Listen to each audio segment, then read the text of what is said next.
The Shadows of Ashford Manor by Sevastian. The icy branch slapped Matthew Connelly's cheek, but he barely felt it. He was already sprinting through the dense underbrush, his breath rising in ragged clouds. The woods around Ashford Manor loomed like a living thing, thick with mist and shadows, but all Matthew could focus on were the fresh footprints disappearing into the snow ahead of him. "Matt, stop!" Robert's voice came from behind, strained and panicked, but Matthew didn't stop. He couldn't. Something, or someone, had been watching them from the woods, leaving those footprints. And deep down, Matthew believed it had something to do with Alice Ashford. He had come here tonight hoping to find answers, hoping to understand what had happened to her. But instead, he ended up finding something much darker. The wind howled through the trees, biting at his exposed skin.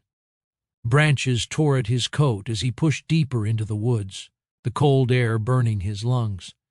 His heart pounded in his chest, every step pulling him closer to the unknown. The trail was clear. Whoever had been watching them had come this way.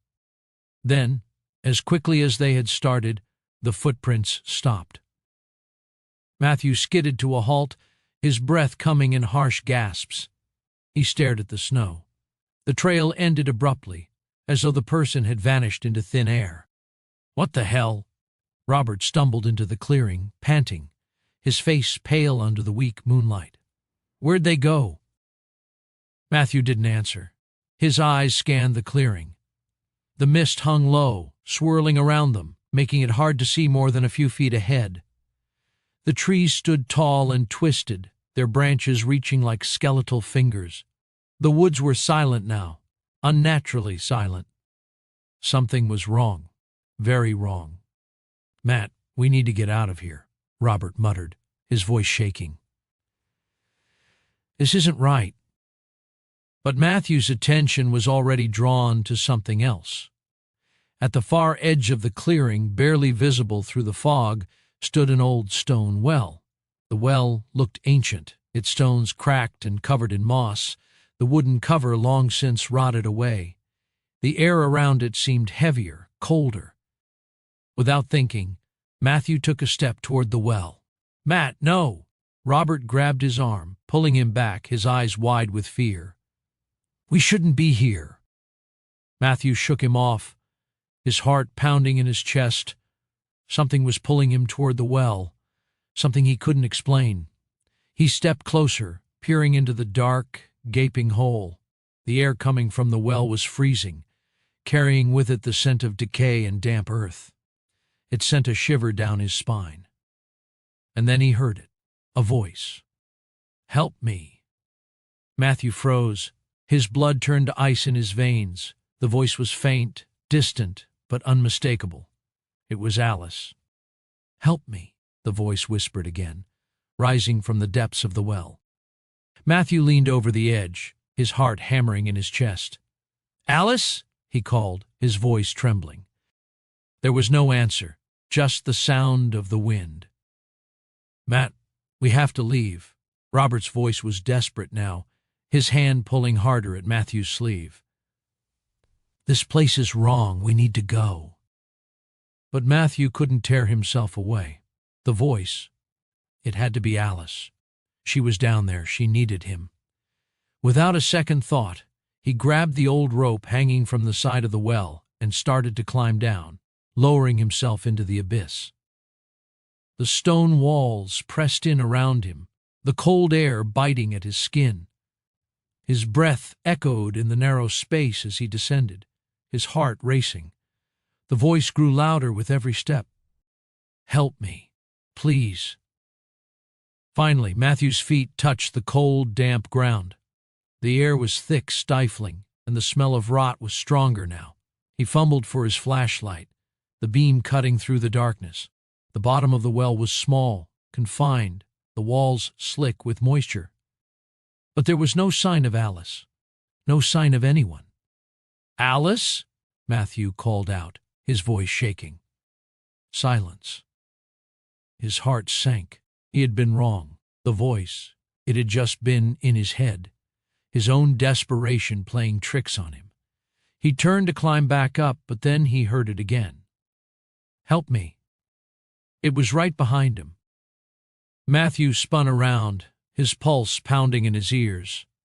But there was nothing, just the cold, suffocating darkness. And yet the voice grew louder, closer. "Help me." Panic seized him. He stumbled back, his breath coming in short gasps. This wasn't real. It couldn't be. He turned, grabbing for the rope, but his hands were shaking, his heart slamming in his chest. And then the light flickered. A dim, pale glow illuminated the darkness, casting long shadows on the damp walls, inexplicably, too far apart. More like a cell in a dungeon or a prison than the bottom of a local well. Matthew's breath hitched as a figure emerged from the shadows. It was Alice.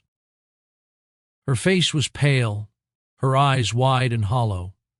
Her hair hung in damp, tangled strands around her face, and her clothes were torn, soaked with water. She looked like she had been trapped down here for years. "Help me," she whispered again, her voice soft and broken. Matthew's blood ran cold. "Alice," he whispered, his voice barely audible. She didn't respond. She just stared at him, her eyes filled with a haunting, unspoken sadness. Slowly, she raised her hand, reaching out to him. "Help me." Matthew's heart pounded in his chest. His hand hovered above hers, inches away from touching her cold, pale skin. But something held him back. Something deep inside screamed at him not to touch her. And then, in a flash of terror, he understood. This wasn't Alice. It had never been Alice. The figure in front of him began to change, its skin cracking and darkening, its eyes growing black and hollow. The pale light flickered again, and the figure's mouth twisted into a grotesque grin. "Help me," it hissed, its voice no longer human. Matthew stumbled back, his heart slamming in his chest. He grabbed for the rope, his hands slipping on the wet stones as he tried to climb. The voice followed him, growing louder, more distorted. "Help me. Help me." Finally, Matthew's hands grasped the edge of the well, and he pulled himself up, gasping for breath as he collapsed onto the snow-covered ground. Robert was at his side in an instant, yanking him to his feet. "We need to leave. Now." Robert's voice was frantic, his grip tight on Matthew's arm. Matthew didn't argue. His heart pounded in his chest, his mind spinning. Whatever had been down there, it wasn't Alice and it wasn't human. They stumbled through the snow, the cold air stinging their faces, but the feeling of being watched, of being followed, clung to them like the mist that surrounded the woods. As they reached the edge of the trees, the manor came into view. The crumbling stone walls were dark, the broken windows like empty eyes staring back at them. But just as they reached the garden, something caught Matthew's eye. The front door, heavy and rotting, was slowly swinging open. The wind howled, carrying with it the unmistakable sound of footsteps echoing from inside the house. The windows flickered with a faint light, casting eerie shadows across the snow-covered ground. Matthew's breath caught in his throat. The house was alive. It had been watching them the entire time. Robert's voice was barely a whisper now. "We need to go." But before they could move, the ground beneath their feet trembled. The wind picked up, swirling around them, the mist thickening. The footsteps inside the house grew louder, faster, like something was racing toward the open door. And then, with a deafening slam, the door swung shut. The noise echoed through the woods, the force of it vibrating in Matthew's chest.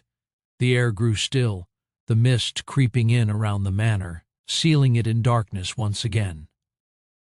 Matthew's heart raced, his legs shaking beneath him. Whatever had been in the well wasn't just in the well. It was the house, the woods. Everything about this place was alive, watching, waiting. He turned to Robert, his voice shaky. "We're never coming back here." Robert nodded, his face pale, his hands trembling. "Never." They turned their backs on the manor and stumbled away into the night, leaving the haunted house and the terrible thing inside it behind. But the shadows of Ashford Manor and the cold, empty voice that had called from the depths would never truly leave them. They had survived, but they had not escaped.